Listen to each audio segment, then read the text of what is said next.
नमस्कार, स्वागत है आप सभी का। यह है साल का 257वां दिन और आप देखना शुरू कर चुके हैं जी दिल्ली एनसीआर हरियाणा पर दिल्ली वाला रेडियो टीवी। मैं हूं आपके साथ धर्मराज सिंह और मैं हूं आपके साथ प्रिया शर्मा। हम एक बार फिर से हाजिर हैं आपके खास कार्यक्रम दिल्ली वाले रेडियो टीवी के साथ। हमारे इस कार्यक्रम में आपको खबर मिलेगी रेडियो और टीवी के गजब कॉम्बिनेशन में, अनोखे लहजे और अलग अंदाज में, जहां आपको खबर सुनाएंगे भी, साथ में दिखाएंगे भी। दिल्ली के दिल्ली वालों की दिन भर की कहानियों तक खबर होगी आपके मतलब की। तो कान खोलो, दिल लगाओ और जुट जाओ और हमारे साथ, चूंकि आप देख रहे हैं दिल्ली वाला radio TV.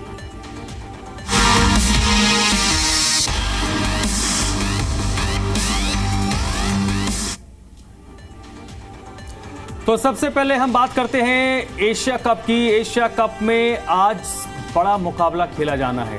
Dubai international cricket stadium में खेले जाने वाले इस मुकाबले में भारत और पाकिस्तान की टीम भिड़ने वाली है। दोनों टीम अपना पहला मुकाबला जीत चुकी है। वहीं पूरे देश की, दुनिया की सबकी नजरें इस मैच पर टिकी हुई हैं और सभी आज सुबह से ही पूजा अर्चना कर रहे हैं और एक ही कामना करते हुए नजर आ रहे हैं कि भारत की जीत दर्ज हो। और साथ ही इस पूरे मामले पर अब विरोध भी देखने को मिल रहा है। मैदान पर गेंद और बल्ले की जंग से पहले नेताओं की जुबानी जंग भी शुरू हो गई है। विपक्ष की बात करें तो विपक्ष ने इस मैच को शर्मनाक और राष्ट्र विरोधी करार दिया है, जबकि बीजेपी और उसके सहयोगी नेताओं का कहना है कि बहुपक्षीय टूर्नामेंट है और भारत नियमों से बंधा है। एक तरफ जमकर इसका विरोध हो रहा है तो दूसरी तरफ टीम इंडिया की जीत के लिए जगह जगह हवन हो रहे हैं और जीत की कामना की जा रही है। बता दें कि ये मैच पहलगाम हमले और उसके बाद ऑपरेशन सिंदूर के बाद ये खेला जाना है और भारत में पाकिस्तान और पीओके में आतंकी ठिकानों पर जवाबी कार्रवाई भी की गई थी। और साथ ही आपको बता दें कि सवाल ये उठ रहा है कि जब खून अभी सूखा ही नहीं है तो पाकिस्तान के साथ क्रिकेट क्यों? आम आदमी पार्टी समेत विपक्ष के नेताओं का कहना है कि जब प्रधानमंत्री खुद कहते हैं कि खून और पानी साथ नहीं बह सकता तो फिर खून और क्रिकेट कैसे साथ चल सकता है। वहीं बीजेपी नेता और पूर्व बीसीसीआई अध्यक्ष अनुराग ठाकुर ने कहा कि एशिया कप और वर्ल्ड कप जैसे टूर्नामेंट में खेलना अनिवार्य होता है। अगर भारत नहीं खेलेगा तो पॉइंट्स विरोधी टीम को मिल जाएंगे और भारत बाहर हो जाएगा। उन्होंने साफ किया कि भारत पाकिस्तान के साथ द्विपक्षीय सीरीज नहीं खेलेगा। बीजेपी सांसद मनोज तिवारी ने कहा कि यह अंतर्राष्ट्रीय टूर्नामेंट है, इसमें भाग लेना मजबूरी है।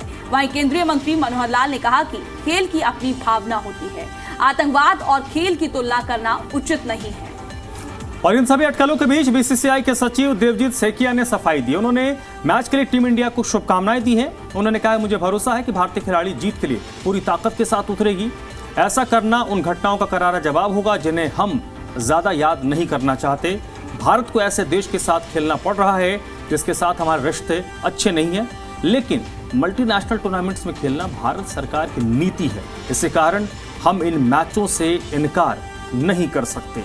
तो ये पूरी पृष्ठभूमि है भारत और पाकिस्तान के होने वाले मैच से पहले की।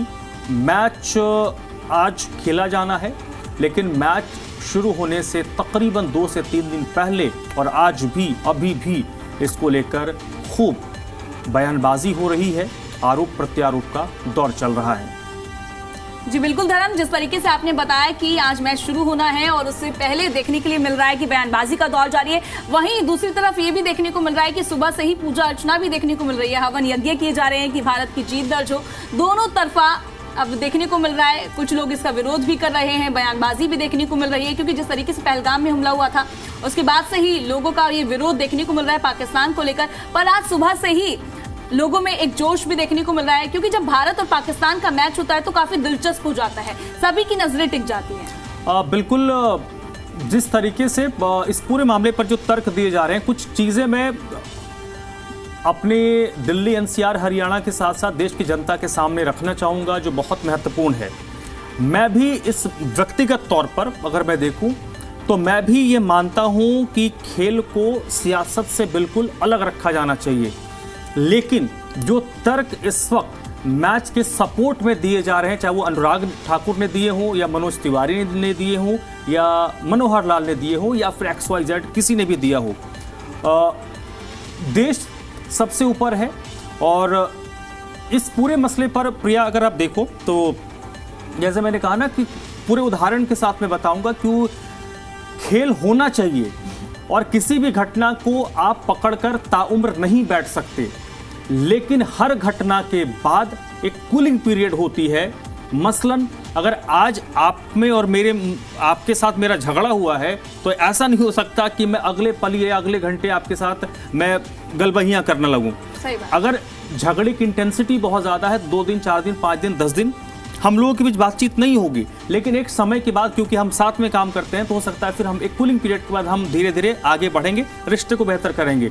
जो ये तर्क दिया जा रहा है ना, अगर ये मैच 22 अप्रैल को, जिस पहलगाम का आप जिक्र कर रही थी और जिसके बाद ये पूरा बवाल मचा हुआ है, 22 अप्रैल के दिन पहलगाम में दोपहर के वक्त जो हुआ उसको देश और दुनिया ने देखा। बहुत ज़्यादा उस पर बात करने की ज़रूरत नहीं है, क्योंकि ये एक ऐसा जख्म है ना, इसको जितना हम कुरेदेंगे ये तकलीफ और बढ़ाएगा।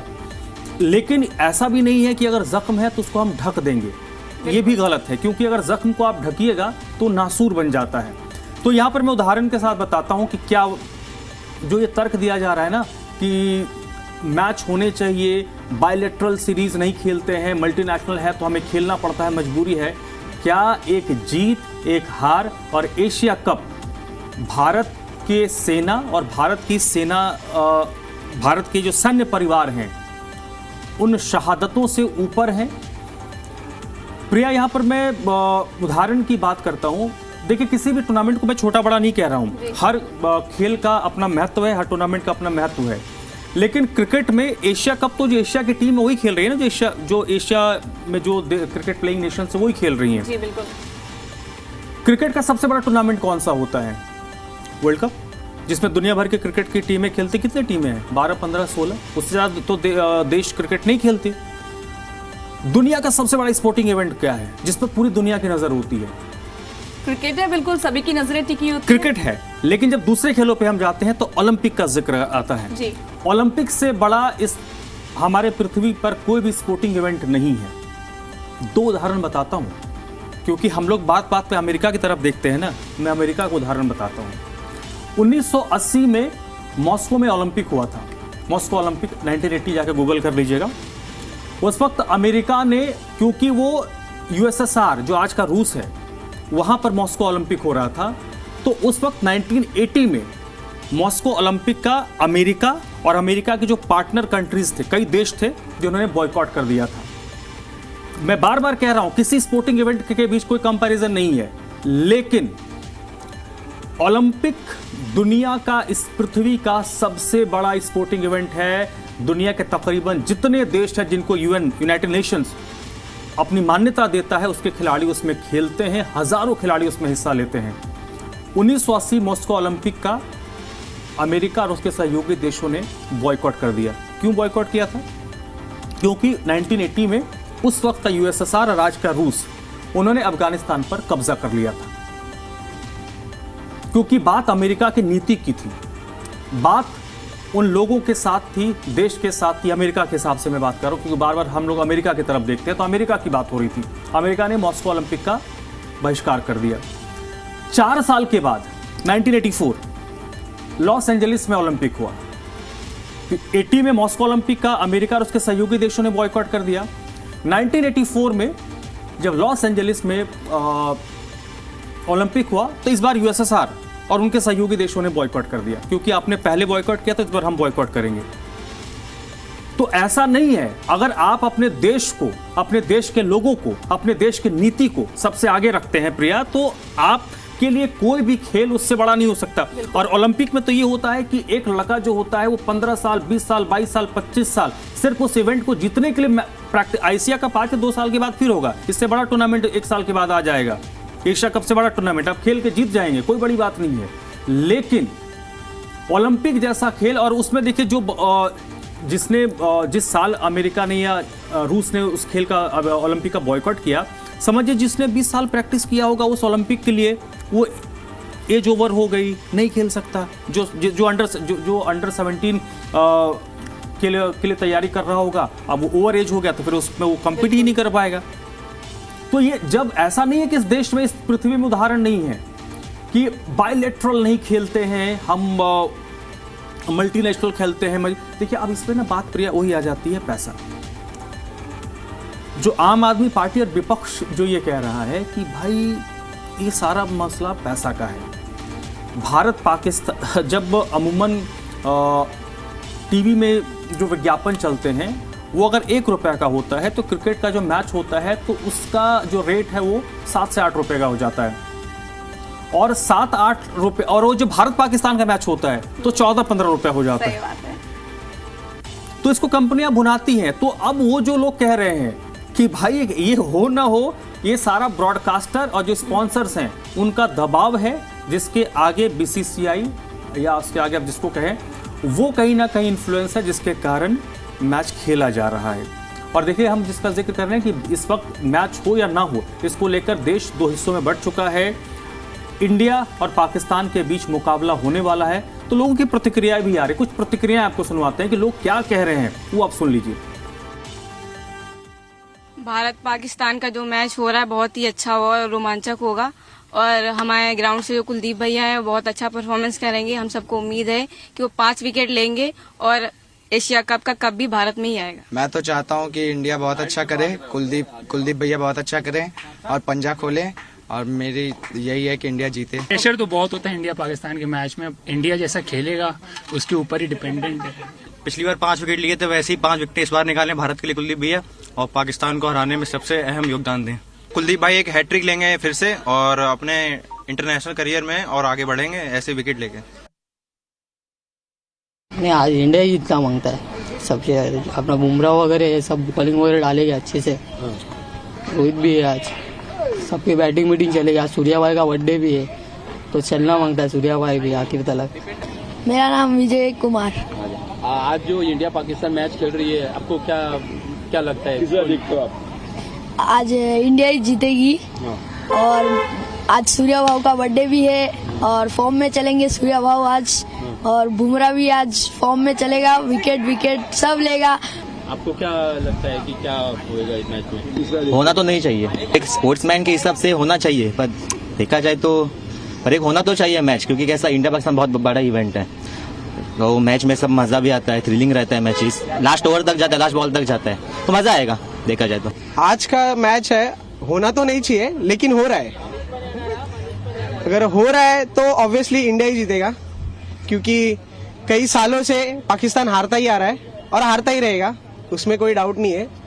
लेकिन जो अभी फैसला किया गया है कि इंडिया पाकिस्तान अभी खेलने वाले हैं, तो मुझे लगता है कि ज्यादा से ज्यादा लोग तो इंडिया को सपोर्ट करते ही है इंडिया में, लेकिन पाकिस्तान से भी इंडिया वालों को ज्यादा प्यार करते हैं कंपेयर टू पाकिस्तान। हाल जो बॉर्डर पे जो भी हुआ है, जो कंडीशन है, उसको अगर हम साइड में रखें तो मुझे तो लगता है फ्रॉम अ स्पोर्ट्स पर्सपेक्टिव ये मैच तो होना चाहिए।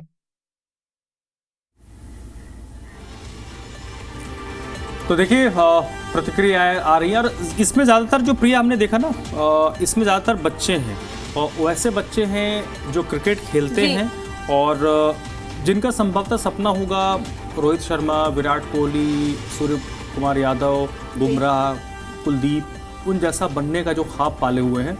ये उनकी प्रतिक्रियाएं थी। और ये देखा आपने कितना जोश देखने को मिल रहा है। अगर हम फ्लैशबैक में जाएं, जब भारत ने पाकिस्तान को हराया तो किस तरीके से भारतीयों में जोश देखने को मिलता है, पटाखे फोड़ते हुए नजर आते हैं, नाचते हैं, गाते हैं, झूमते हैं, और सुबह से ही मनोकामनाएं शुरू हो जाती है कि भारत की जीत दर्ज हो। अगर हम फ्लैशबैक में जाएं तो खूब देखने को मिलता है किस तरीके से जश्न मनाते हैं। और आज भी वो दिन आने वाला है, भारत और पाकिस्तान मैच लड़ेगा, और आज सुबह से ही प्रतिक्रियाएं सामने आ रही है, लोगों में एक जोश भी देखने को मिल रहा है। एक और महत्वपूर्ण बात है, मुझे जानकारी नहीं थी, आज सूर्य कुमार यादव का शायद बर्थडे है, उनके किसी फैंस ने बताया, जो रिएक्शंस आ रहे थे। तो पहले तो सूर्य कुमार यादव को हमारी तरफ से, हमारी पूरी टीम की तरफ से उनको जन्मदिन की बधाई। आप देश के लिए और अच्छा खेलें, स्वस्थ रहें, देश का मान सम्मान बढ़ाएं। लेकिन हम फिर से घूम फिर के मैच पे ही आते हैं। एक और तस्वीर जो हमारे दर्शक हैं वो देख रहे होंगे, ये जो कामना हो रही है, पूजा अर्चना हो रही है, इन सब के बीच ना प्रिया हमें ये भी देखना होगा कि देखिए जो प्लेयर्स हैं वो इस बात को तो कह रहे हैं कि भाई मैच होना चाहिए, और लेकिन साथ साथ इसमें एक जो फैंस था उसने बड़ी अच्छी बात कही कि उसकी बात से जो मुझे समझ में आया कि वो ये कहना चाह रहा था कि दिल कहता है कि मैच ना हो, दिमाग कहता है कि मैच हो, क्योंकि खिलाड़ी है तो चाहता है कि मैच हो, एक रोमांच है इंडिया पाकिस्तान के मैच का। लेकिन फिर जब वो दिल की सुनता है, वो पहलगाम को याद करता है, तो संभवतः वो कहना चाह रहा था कि मैच ना हो। और यही देखिए, क्रिकेट के खिलाफ कोई नहीं है, भारत पाकिस्तान मैच के खिलाफ नहीं है। इसमें जो मुझे जो सबसे बड़ी जो मुझे समझ में आ रहा है, पाकिस्तान के खिलाड़ियों ने जब ऑफ सिंदूर हुआ उसके बाद जो उन्होंने अपने सोशल मीडिया हैंडल्स पर गंद मचाया था, ये जो रिपरकशन आ रहे हैं भारत से, अगर वो न्यूट्रल रह जाते, कुछ नहीं कहते, तो शायद इतना हंगामा, इतना बवाल नहीं होता। बिल्कुल। आपको याद होगा और देश की जनता ये जानती होगी कि जो ऑफ सिंदूर हुआ उसके बाद जो उनका फील्ड मार्शल है, पता नहीं स्वघोषित फील्ड मार्शल है पाकिस्तान का, जो जनरल था आसिम मुनीर, वहाँ के क्रिकेट प्लेयर्स ने अपने सोशल मीडिया हैंडल्स पर ऑपरेशन सिंदूर का मजाक उड़ाया। कोई आम लोग कर दे तो बात समझ में आता है। सिंदूर भारत की सभ्यता में, संस्कृति में, हमारे यहाँ पर सिंदूर का क्या वैल्यू है, ये आप एक लेडी हैं, आप अभी सिंगल हैं, लेकिन फिर भी उस महत्व को, आप उसी संस्कृति से आती है, आपको सिंदूर का महत्व तो बचपन से आपने देखा होगा। और जब प्रधानमंत्री ने, जैसे पता चला कि इस ऑपरेशन का नाम भारत के प्रधानमंत्री ने रखा था ऑपरेशन सिंदूर, क्योंकि जिन मांगों से सिंदूर को पहुंचा गया हम उसका बदला लेंगे। 22 अप्रैल को घटना हुई, उसके बाद 5-6 तारीख को ऑपरेशन से मई के महीने में भारत ने ऑप सिंदूर किया। अब उसका मजाक उड़ाने के लिए वहां के अगर कोई ट्रोल्स, ट्विटरबाज और सोशल मीडिया का कोई इन्फ्लुएंसर अगर मजाक उड़ाता, बात समझ में आता, हमारी बहनों की मांगों में आसिम मुनीर सिंदूर भर रहा है, और ये वही खिलाड़ी हैं जो खेलेंगे, वो उनकी मांग पे सिंदूर भर रहा था। तो जो हमारे क्रिकेटर्स हैं, जो उस वक्त छाती पीट रहे थे कि भाई क्या हो गया, इतनी बड़ी घटना हो गई, वो खिलाड़ी आज उन खिलाड़ियों से कैसे हाथ मिलाएंगे, कैसे गले मिलेंगे। और जो लोग, क्योंकि भारत की जो बहुसंख्यक आबादी है, उन्होंने मैच को तो संभवतः टीवी पे देखा होगा, लेकिन टीवी पे जब मैच आता है उसके पहले और मैच ख़त्म होता है उसके बाद जो दो देश खेलते हैं, उनके जो खिलाड़ी हैं होते हैं, खूब हंसी मजाक करते हैं, साथ में पार्टी करते हैं, साथ में खाना खाते हैं, साथ में चाय पीते हैं, एक क्वालिटी टाइम स्पेंड करते हैं। तो मैं बस यही सोच रहा हूँ कि जो हमारे टीम के खिलाड़ी हैं वो कैसे उन खिलाड़ियों के साथ गले मिलेंगे, कैसे उनके साथ चाय पिएंगे। जो आज से 5 महीने पहले एक वीडियो शेयर कर रहे थे ऑप सिंदूर का मजाक उड़ाते हुए कि आसिम मुनीर भारत की महिलाओं की मांग में सिंदूर भर रहा है। इसी चीज को लेकर ही तो लोगों में रोष देखने को मिल रहा है और अब विरोध कर रहे हैं। पर वही बात है, जैसे आपने जिक्र किया था कि हम दोनों में मनमुटाव हो जाए, पर काम तो करना ही है। अग्री, लेकिन एक कूलिंग पीरियड होता है किसी भी चीज का। Exactly. जब भारत, ये देखिए कुछ तस्वीरें भी आ रही है हमारे, ये देखिए, पता नहीं ये किस चीज के लिए हवन हो रहा है। खेल है, खेल को खेल की तरह रखा जाए। अब क्या ये जो लोग हैं जो पूजा, देखिए मैं बार बार कहता हूं, मैं क्रिकेट का विरोधी नहीं हूं, भारत पाकिस्तान के मैच का विरोधी नहीं हूं, लेकिन हर घटना के बाद टाइमिंग बहुत इंपॉर्टेंट होती है। अगर यही मैच सितंबर 2026 को हो रहा होता तो शायद भारत में इतनी बात नहीं हो रही होती, और साथ ही साथ देश में भी, और हम लोग भी शायद ये बात नहीं कर रहे थे। जो मैं कूलिंग पीरियड की बात कर रहा हूँ ना, कि जब आग लगती है तो आग बुझाने के बाद उसको ठंडा होने के लिए थोड़ा टाइम दिया जाता है, उसके बाद फिर जो फायर डिपार्टमेंट कहता है कि नहीं अब सब कुछ ठीक है। तो ये भारत और पाकिस्तान मैच की बात हो रही थी। इसके बाद प्रिया हम थोड़ा मूव करते हैं ना, एक और महत्वपूर्ण बात है जी। दिल्ली के लोग आजकल परेशान हैं, और देखिए परेशान पता है क्यों हैं? दिल्ली में हर दिन कहीं ना कहीं फोन आया। पहले स्कूलों को फोन आते थे कि भाई आपके स्कूल में बॉम्ब है, पैनिक क्रिएट हो गया। पैनिक कैसे क्रिएट हुआ? स्कूल बच्चे 7 बजे स्कूल गए, 8 बजे बोला भाई खाली करो क्यों स्कूल में बॉम्ब है। माता पिता पैनिक हो गए, कोई ऑफिस जाने की तैयारी कर रहा है, कोई ऑफिस के लिए निकल गया, वो दौड़ के स्कूल पहुंच रहा है। हाईकोर्ट तक को नहीं छोड़ा। कल की बात करें तो कल एक दिन पहले एक बड़े होटल को धमकी मिल गई, शाम होते होते एक बड़े हॉस्पिटल को धमकी मिल गई। तो ये जो धमकी के मामले सामने आ रहे हैं, द्वारका और शालीमार बाग में मौजूद मैक्स अस्पतालों को बम उड़ाने की धमकी दी गई। पुलिस, बम स्क्वाड और दमकल की कई टीमें मौके पर पहुंची और तलाशी अभियान चलाया।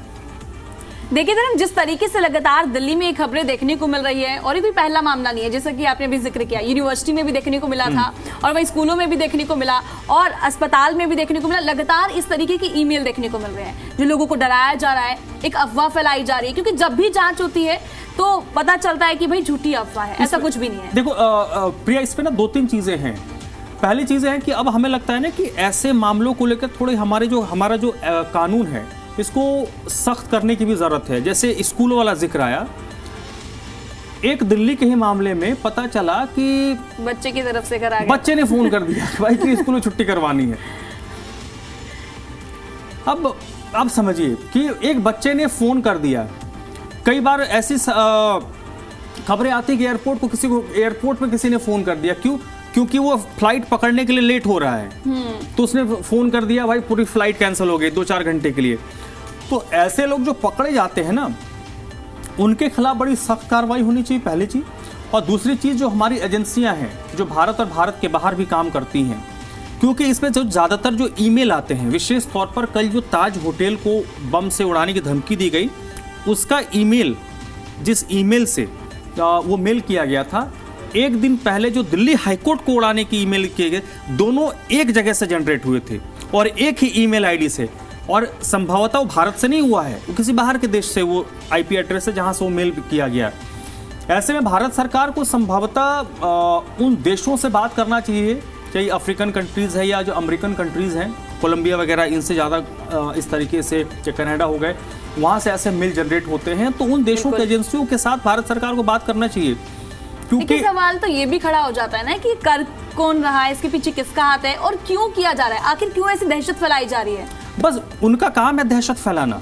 वो आप किसी होटल में फोन कर दे रहे हो कि या हॉस्पिटल में फोन कर दे रहे हो कि आपके हॉस्पिटल में बम है, तो समझिए पूरी जो व्यवस्था है, होटल में कोई सो रहा है, हॉस्पिटल में कोई इलाज करवाने के लिए पहुंचा है, पूरी पैनिक की स्थिति हो गई। अब उतना बड़ा हॉस्पिटल है, होटल है, उसको पूरे खंगालने में अगर एक जगह को चेक किया जाए तो दिन गुजर जाए। बिल्कुल, और हम इन बातों को लाइटली भी नहीं ले सकते, क्योंकि बिल्कुल लाइटली नहीं देखा गया कि हाँ भाई अफवाह, क्योंकि कुछ नहीं पता कि किस टाइम पे कौन सी घटना घट जाए। बात वही ना कि शेर आया 2 बार बोले, झूठ बोल दिया, शेर नहीं आया, तीसरी बार सच में शेर आ गया। तो ऐसे कॉल्स को कभी भी एजेंसियां लाइटली नहीं लेती हैं, ये बात सही है, लेनी भी नहीं चाहिए। लेकिन अब क्योंकि ये इस दिल्ली की बात कर रहे हैं, तो दिल्ली पुलिस के हाथ बंधे हुए हैं। अब अगर कोई मेल अमेरिका से या किसी अफ्रीका के देश से जनरेट हो रहा है, तो दिल्ली पुलिस वहां छापेमारी करने नहीं जा सकती है। उसके लिए विदेश मंत्रालय के साथ साथ जो हमारी दूसरी एजेंसियां, सीबीआई हो गई, एनआईए हो गई, ऐसे एजेंसियों को कहीं ना कहीं सामने आना होगा, अपनी जांच को तेज करना होगा और उन देशों से संपर्क करना होगा, उनको आईपी एड्रेस बताना होगा और उनको बताना होगा कि भाई आपके देश में बैठकर, और ये नो डाउट ये जो भी कर रहा है भारत का ही है। वो हो सकता है वो एनआरआई हो गया हो, उसने भारत की नागरिकता छोड़ दी हो या डुअल सिटीजनशिप उसके पास हो, उसने भारत की भी नागरिकता ले रखी है, दूसरे देश का वो नागरिक बन गया हो सकता है। लेकिन भारत को ये देखना पड़ेगा कि ऐसी पैनिक की स्थिति, और ये तो देखिए हम दिल्ली की बात कर रहे हैं, इस तरीके के जो फोन कॉल्स हैं या ईमेल हैं कई जगह देखे, कई जगहों मुंबई से भी अभी मामला सामने आया, मुंबई से टियर 2 टियर 3 शहरों में ऐसे मैसेजेस आ रहे हैं। अब कोई बिहार के मुजफ्फरपुर जिले का कोई अगर शख्स है, वो अफ्रीका गया हो या खाड़ी के देशों में गया हो, उसको मजे लेने का मन कर गया, उसने कुछ नहीं किया। अब आजकल तो सोशल मीडिया ने और इंटरनेट ने इतना सहज कर दिया कि वहां से वो ढूंढ सकता है कि भाई पटना के या मुजफ्फरपुर के या उत्तर प्रदेश में मेरठ के, सहारनपुर के किस जिले के डीएम या किस जिले में बड़ा अस्पताल है, अगर वहां का है तो उसको पता है, वो एक सर्च मारेगा, वहां के फोन नंबर या ईमेल निकाल लेगा, वहां से उसने एक ईमेल कर दिया, फोन कर दिया। देखो पर बात ही हो जाती है ना, कोई एंटरटेनमेंट के लिए कर रहा है, किसी को स्कूल नहीं जाना वो इसलिए कर रहा है, अफवाह फैलाई जाती है, पर किस तरीके से बहका माहौल होता है, अफरा तफरी हो जाती है, लोगों को कितनी परेशानी का सामना करना पड़ता है। गलत तो है, इस पर अच्छे से जांच होनी चाहिए। और जांच होनी और जी अभी तक पुलिस तो और जो एजेंसी है वो तो गंभीरता ले रही है, लेकिन जैसे मैंने कहा ना कि ये उनके रीच से बाहर की समस्या की, और मुझे लगता है एजेंसी और भारत सरकार इसको देख रही होगी। दिल्ली एनसीआर की हम बात कर रहे हैं तो बात राजधानी में बारिश की भी करते हैं। मॉनसून की रफ्तार अब थोड़ी सुस्त पड़ गई है और कई दिनों से राजधानी और आसपास के इलाकों में बारिश नहीं हुई, जिसकी वजह से पारा चढ़ने के साथ साथ उमस ने अब लोगों को बेहाल करना शुरू कर दिया है। मौसम विभाग के मुताबिक राजधानी में शनिवार को अधिकतम तापमान 35 डिग्री और न्यूनतम 27 डिग्री सेल्सियस दर्ज किया गया था। और मौसम विभाग ने अनुसार जो है आज राजधानी में अधिकतम तापमान करीब 34 से 35 डिग्री सेल्सियस और न्यूनतम 25 से 28 डिग्री सेल्सियस के बीच में रह सकता है। मौसम विभाग का कहना है कि रविवार को राजधानी में कहीं कहीं भारी बारिश हो सकती है। तो चलिए, ये तो बात मौसम की हो गई, और अब बात कर लेते हैं आम लोगों के काम की बात, क्योंकि जो लोग दिल्ली एनसीआर में बाहर निकलते हैं, अपने वाहनों से निकलते हैं, बाइक से हो, फोर व्हीलर से हो, तो पेट्रोल डीजल परेशान तो करता है। तो पेट्रोल डीजल का रेट क्या है वो भी जान लीजिए। पेट्रोल में की जो आज की प्राइस है वो 94 रुपये 77 पैसे प्रति लीटर है, डीजल 87 रुपये 67 पैसे प्रति लीटर, और सीएनजी 76 रुपये 9 पैसे प्रति किलोग्राम आज का दिल्ली का बाजार रेट है। यानी आज जब आप पेट्रोल पंप पर जाएंगे तो पेट्रोल आपको 94 रुपये 77 पैसे प्रति लीटर, डीजल 87 रुपया 67 पैसे प्रति लीटर और सीएनजी 76 रुपया 9 पैसा प्रति किलोग्राम के हिसाब से मिलेंगे, और आपको इतना ही पैसा चुकाना पड़ेगा। तो ये तो बात हो गई दिल्ली वाला रेडियो टीवी, जिस पर हमने अलग अलग मुद्दों पर बात की, और देश दुनिया की बाकी खबरों के लिए, दिल्ली एनसीआर हरियाणा की बाकी खबरों के लिए आप हमारे साथ बने रहिए। छोटे से ब्रेक लोगे में मिलकर